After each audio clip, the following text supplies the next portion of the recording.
ओम शांति। मैं आत्मा अपने दिव्य चक्षुओं से नई दुनिया के नज़ारे देखने वाली श्रेष्ठ आत्मा हूँ। मुझ आत्मा को नई दुनिया के दिव्य नज़ारे, बहुत सुंदर नज़ारे दिखाई पड़ रहे हैं। 20/5/2023 के महावाक्य हैं। आज बाबा हम बच्चों को समझाते कि बच्चे अविनाशी कमाई की तरफ ध्यान रखना है।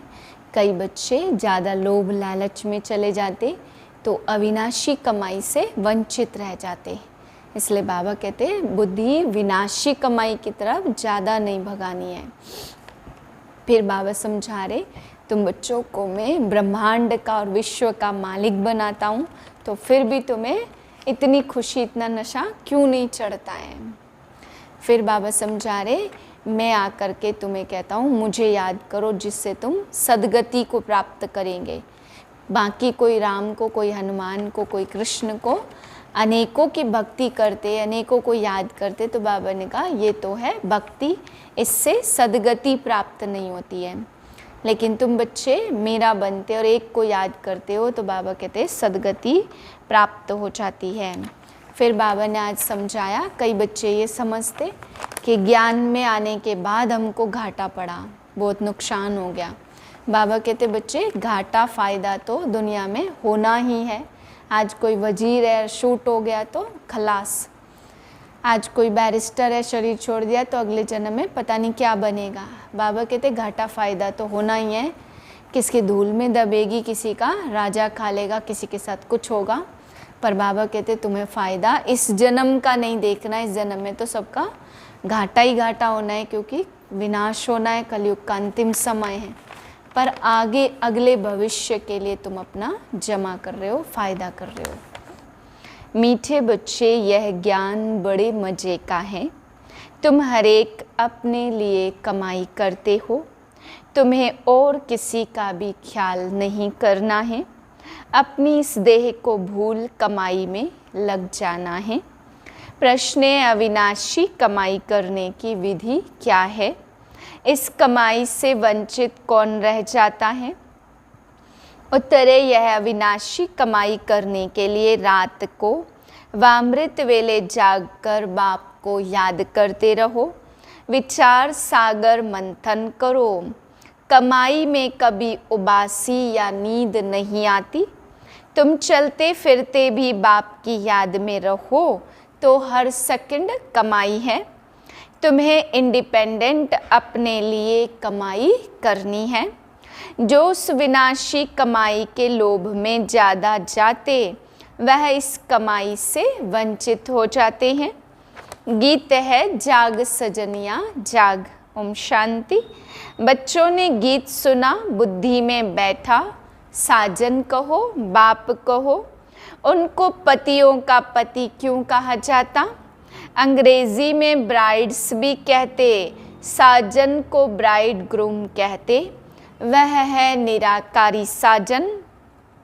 यहाँ साकारी साजन की कोई बात नहीं। निराकारी साजन को भी सजनी जरूर चाहिए, नहीं तो निराकार साजन भी सजनी बिगर रचना कैसे रचे। बच्चे जानते वह निराकार किस सजनी द्वारा रचना रचते हैं। वह परम पिता परमात्मा इसमें प्रवेश कर सभी को जगा रहे हैं। बरोबर नवयुग अर्थात सचखंड में जाने के लिए हम यहाँ आए हुए हैं। पुराना युग कहा जाता कलयुग को।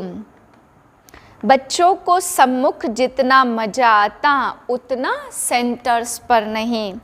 तुम बच्चे सम्मुख हो और सेंटर वाले दूर हैं। यह बच्चों को समझाया हर एक आत्मा रथी है और परमपिता परमात्मा इस तन में रथी है। उनको कहा जाता परमपिता परमात्मा। तो आत्मा है ना, वह सदैव परे ते परे रहने वाला। भगवान को जब याद करते तो नज़र जरूर ऊपर ही जाएगी। ओ परमपिता परमात्मा रहम करो। सभी को पता है कि वह ऊपर रहने वाला है। बाप अपने मुकर्रर किए हुए रथ में आए हैं। कहते हैं मैं कल्प कल्प इसमें रथी हूँ, क्योंकि इस ब्रह्मा रथ द्वारा ब्राह्मण कुलभूषण रचता हूँ। अगर श्री कृष्ण के तन में आए तो फिर तो दैवी कुल हो जाए, सतयुग हो जाए। श्री कृष्ण का शरीर सतयुग में होता। बच्चे समझते हमको बेहद का बाप बैठ तीनों कालों का ज्ञान दे त्रिकालदर्शी बना रहे हैं। ड्रामा के आदि मध्य अंत का ज्ञान दे रहे हैं। जो घड़ी बीत चुकी वह हूबहू रिपीट होगी। जैसे लक्ष्मी नारायण का राज्य था फिर रिपीट होगा। क्राइस्ट को भी अपना पार्ट रिपीट करना है। फिर उसी नाम रूप देश काल में आने वाले हैं। बाप कहते मैं भी अपना निराकार रूप बदलकर साकार रूप में आया हूँ। जरूर मनुष्य तन में आएगा तब तो ज्ञान सुनाएगा। शास्त्रों में तो कच्छ मच्छ अवतार लिख दिया। सर्वव्यापी के ज्ञान से समझते कि वह सब में प्रवेश करता है। अब बाप स्वयं कहते सजनिया मैं आया हूँ तुमको जगाने के लिए, नई दुनिया स्थापन करने।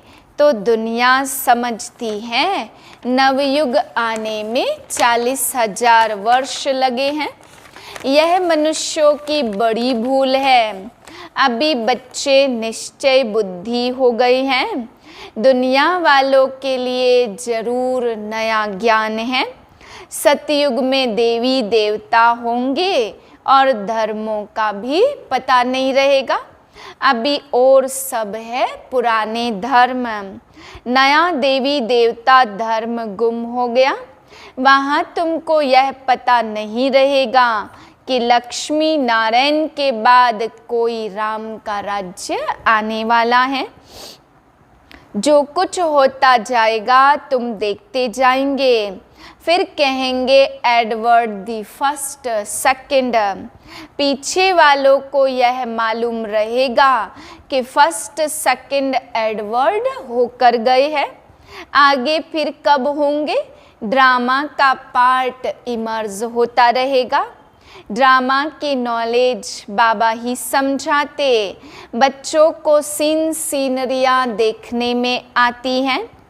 तुमने 84 जन्म पूरे किए यह बुद्धि में है। हम सब रथी हैं, अपने को आत्मा समझना है। तुम बच्चे घड़ी घड़ी भूल जाते हो। हम आत्माओं ने 84 जन्म का पार्ट बचाया। अब बाबा आया है हमको सारा राज समझाते। पतित से आप समान पावन बनाते। यह बेहद का एक ही बाप है जो बच्चों को आप समान बनाते। लौकिक बाप कभी बच्चों को आप समान नहीं बनाते। एक ही बाप के बच्चे कोई कारपेंटर होंगे तो कोई सर्जन और कोई इंजीनियर। ऐसा नहीं है। यहाँ तुम सभी मनुष्य से देवता बनते हो। तुम बैरिस्टर सर्जन आदि नहीं बनते। तुमको परमात्मा पढ़ाते जिससे पढ़कर तुम देवता बनेंगे।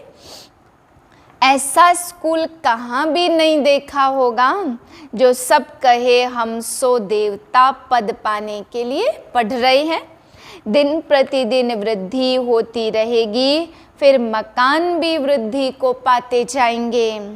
बच्चों का प्रभाव बहुत निकलेगा तो बहुत बुलाएंगे।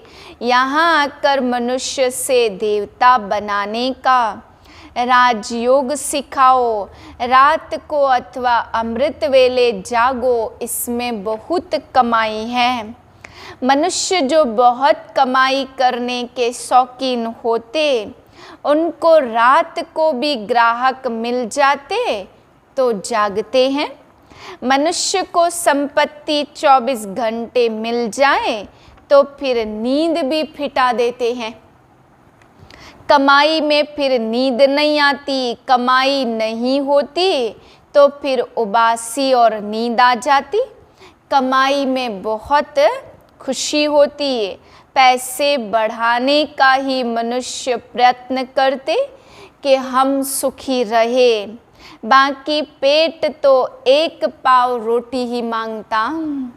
तुम बच्चों को इस दुनिया में ममत्व नहीं रखना है, ज़्यादा लोभ में नहीं जाना, उसमें भी बुद्धि योग भागता है, फिर अविनाशी कमाई से वंचित हो जाते।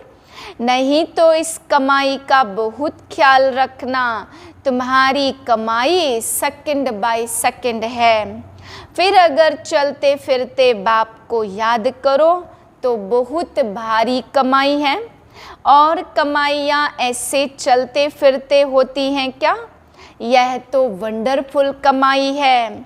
इंडिपेंडेंट अपने लिए कमाई करते हो। लौकिक बाप को बच्चों का ख्याल रहता, बच्चे सुखी रहे, खाते रहे, इसमें बाल बच्चों का ख्याल नहीं रहता। अपने लिए 21 जन्मों की कमाई करे, कैसा मज़े का ज्ञान है। हर एक बच्चे को अपने लिए कमाई करनी है। बाल बच्चे मित्र संबंधी को भी याद नहीं करना है, अपनी देह को भी याद नहीं करना। बाबा को भले इस देह में आना पड़ता, परंतु है तो आत्माभिमानी। इस समय देह में आकर तुम आत्माओं को नॉलेज देते अथवा सहज कमाई का रास्ता बताते। अगर तुम प्रैक्टिस करते रहो तो बहुत कमाई कर सकते हो। बाबा भी प्रैक्टिस करते बाप को याद करे तो आदत पड़ जाती। अपने को भूल शिव बाबा याद रहता, क्योंकि शिव बाबा की इसमें प्रवेशता है। यह बाबा समझता है मैं ब्रह्मांड का मालिक हूँ। लौकिक बाप के बच्चे को रहता है ना कि हम बाप की मिल्कियत के हकदार हैं, तो इस ब्रह्मा बाबा को भी रहता हम ब्रह्मांड के मालिक हैं। बाबा की प्रवेशता है तो वह नशा रहता कि हम ब्रह्मांड के मालिक हैं। प्रॉपर्टी का भी मालिक हूँ। शिव बाबा खुद तो विश्व का मालिक बनते नहीं हैं। मैं ब्रह्मांड का मालिक तो विश्व का भी मालिक बनता हूँ। बाबा तो सिर्फ ब्रह्मांड का मालिक है, तुम भी विश्व के मालिक बनते हो ना। राजा चाहे प्रजा समझते हैं हम विश्व के मालिक हैं। यह समझने से भी खुशी का पारा चढ़ा रहेगा। गाया हुआ भी है अतीन्द्रिय सुख पूछना हो तो गोपी बल्लभ के गोप गोपियों से पूछो। ऐसे नहीं कि गोपी बल्लभ से पूछो। बल्लभ बाप को कहा जाता। बल्लभ बाप को तो विश्व के मालिक पने का सुख पाना नहीं है। बाप कितना ऊंचा उठाते, सारी दुनिया में यह कोई नहीं समझ सकते कि मैं ब्रह्मांड का मालिक हूँ। ऐसे नहीं कि ब्रह्म में लीन हो जाएंगे। कहाँ ब्रह्म में लीन होना और कहाँ ब्रह्मांड का मालिक बनना, बहुत फर्क है ना। क्या तुम ब्रह्मांड के मालिक नहीं थे? फिर पार्ट बजाया, अब फिर तुम ब्रह्मांड के मालिक बनते हो। फिर तुम विश्व के मालिक बनने वाले हो। यह याद स्थायी रखनी है। इसको कहा जाता विचार सागर मंथन। इससे तुमको खुशी का पारा बहुत चढ़ेगा। यह तो निश्चय करना चाहिए कि यह हमारा बाप है। बाप के सिवाय ऐसी बातें कोई समझा न सके। दिल में नोट करना चाहिए, यहाँ नोट्स लेते स्मृति में रखने के लिए, फिर यह काम नहीं आएंगे। बैरिस्टर के पास बहुत किताब रहते हैं, शरीर छूटा खलास, पता नहीं दूसरे जन्म में क्या बनेंगे। तुम बच्चों की तो एक ही पढ़ाई है, तुम जानते हो स्वयं ब्रह्मांड का मालिक बाप हमको ब्रह्मांड और विश्व का मालिक बनाते, फिर भी खुशी का पारा क्यों नहीं चढ़ता। बाबा ने समझाया, यह गीत घर में अपने को रिफ्रेश करने के लिए रखने चाहिए। कोई कोई समझते ज्ञान में आने से हमको घाटा पड़ा है। घाटा फायदा तो दुनिया में है ही। आज कोई वजीर है, किसी ने शूट किया तो खलास, सबको घाटा पड़ता रहता। किनकी दबी रहेगी धूल में, किनकी राजा खाए, किनकी चोर लूट ले जाए, किनकी आग जलाए। सफल उसी की हो जो धनी के नाम लगाए, बाकी सबको घाटा है। सिर्फ तुम बच्चों को सदा काल का फायदा है भविष्य में। किसको भी मालूम नहीं है यह मिट्टी में मिल जाना है, यह मृग तृष्णा के समान है। तुम्हारे में भी जो होशियार हैं उनको मालूम है यह दुनिया जैसे बंबोर है, सब कब्र दाखिल हो जाएंगे। यादव कौरव सब कब्र दाखिल हुए थे, बाकी पांडवों की विजय हुई थी। विश्व पर अर्थात नई दुनिया पर विजय पाई तो तुम पांडव ईश्वर को जानते हो। जितना जो प्रीत रखते, जितना जो याद करते, उतनी वह कमाई करते। ऐसा कभी सुना? भारत का प्राचीन योग बहुत नामी ग्रामी है, यह बाबा भी नहीं जानते थे। अब यह सब बातें बुद्धि में आ गई हैं। बाबा कहते सृष्टि के आदि मध्य अंत का ज्ञान जो तुमको सुनाता हूँ वह सतयुग में नहीं रहेगा। वहाँ तो तुम्हारी प्रारब्ध के सुख का पाठ जो कल्प पहले चला था वही चलेगा। यह ज्ञान बाप एक ही बार आकर देते हैं और अंत तक देते रहेंगे। तुम भल कहाँ भी हो, शरीर छूटे तो शिव बाबा की याद हो, त्रिकालदर्शी पने का ज्ञान हो, ज्ञान अमृत मुख में हो, स्वदर्शन चक्र याद हो, तब प्राण तन से निकले। कहाँ वह भक्ति मार्ग की कहावत और कहाँ यह ज्ञान की बातें।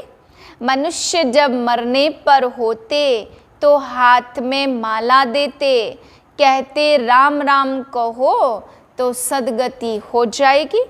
परंतु राम कौन है, कहाँ है? कोई राम को और कोई हनुमान को याद करते। अनेकों को याद करना इसको कहा जाता भक्ति। जो तुमको ज्ञान दे तुम्हारी सदगति करते, अब तुम एक को ही याद करते। अच्छा, मीठे मीठे से किलदे बच्चों प्रति माता पिता बाप दादा का याद प्यार। Good morning. रूहानी बाप की रूहानी बच्चों को नमस्ते। हम रूहानी बच्चों की रूहानी बाप को नमस्ते। धारणा के लिए पहली पॉइंट, स्थायी खुशी में रहने के लिए विचार सागर मंथन करना है। नशे में रहना है कि हम ब्रह्मांड और विश्व के मालिक बनने वाले हैं। दूसरी पॉइंट, एक बाप से सच्ची प्रीत रख कमाई करनी है। हम आत्मा इस देह में रथी है, रथी समझ आत्माभिमानी बनने का अभ्यास करना है। वरदान नए ते नए, ऊंचे ते ऊंचे संकल्प द्वारा नई दुनिया की झलक दिखाने वाले श्रेष्ठ आत्मा भव। नया दिन नई रात तो सब कहते, लेकिन आप श्रेष्ठ आत्माओं का हर सेकंड, हर संकल्प नए ते नया, ऊंचे ते ऊंचा, अच्छे ते अच्छा रहे तो चारों ओर से नई दुनिया की झलक देखने का आवाज़ फैलेगा और नई दुनिया के आने की तैयारी में जुट जाएंगे। जैसे स्थापना के आदि में स्वप्न और साक्षात्कार की लीला विशेष रही, ऐसे अंत में भी यही लीला प्रत्यक्षता करने के निमित्त बनेगी। स्लोगन है, माया जीत बनना है तो एक बाप को ही अपना कंपेनियन बनाओ और उसी की कंपनी में रहो। ओम